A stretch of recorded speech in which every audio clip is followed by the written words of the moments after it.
හරි ඉතින් කොහොමද ඉතින් මම අදත් ගෙනාව ලස්සන ටෙම්ප්ලේට් එකක්. ඉතින් මේක ඔයා දකින්න ඇති වීඩියෝ එක මේක සුපිරිම ටෙම්ප්ලේට් එකක්. ඉතින් මේ වීඩියෝ හදාගන්න කලින් මට දෙයක් කියන්න දෙනවා. ඉතින් ඔයාලට කැමති නම් මම ඩිස්ක්‍රිප්ෂන් එකේ දාලා තියෙනවා අපේ WhatsApp group දෙකේ link දෙක. ඉතින් ඔයා ඒක ක්ලික් කරලා join වෙන්න. ඉතින් අපි දැන් යනවා වීඩියෝ එකට. ඉතින් මම ඩිස්ක්‍රිප්ෂන් එකේ comment section එකේ දාලා තියෙනවා ටෙම්ප්ලේට් link එක. ඔයා ඒක ක්ලික් කරාම මේ වගේ දැනකට එන්නේ. ඔයා මේ use template in Capcut කියන එක ක්ලික් කරන්න.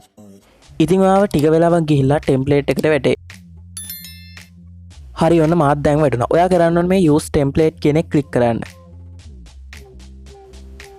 ඉතින් ඔයාලට දැන් එන්නේ ෆොටෝ ටික සිලෙක්ට් කරන්න. ඉතින් ඔයාලට මෙතනින් ෆොටෝ 13ක් සිලෙක්ට් කරගන්න ඕනේ. ඉතින් මම දැන් ඒ විදිහට ෆොටෝ 13ක් සිලෙක්ට් කරගන්නවා.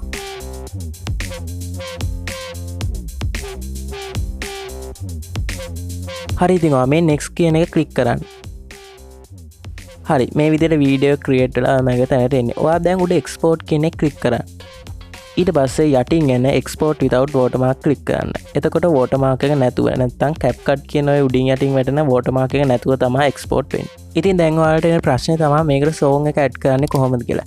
ඉතින් මේකේ original template එකටම මේ song එක එනවා. ඉතින් ඔයාලට වෙනම song එකක් add කරන්න ඕනේ නැහැ. ඉතින් ඔයාලට කැමති නම් මෙතන TikTok එකට ඇවිල්ලා තියෙනවා. ඔයාලට කැමති නම් මෙතන add song වලට ගිහිල්ලා ඔයාලට කැමති song එකක් දාගන්න පුළුවන්. නැත්තම් මේ විදිහටම අප්ලෝඩ් කරන්න පුළුවන්. ඉතින් මේ විදිහට තමයි වීඩියෝ එක හදන්නේ. ඉතින් අලුත් වීඩියෝ එක නැවතත් හම්බෙමු. සුබ දවසක් ඕගලන්ට.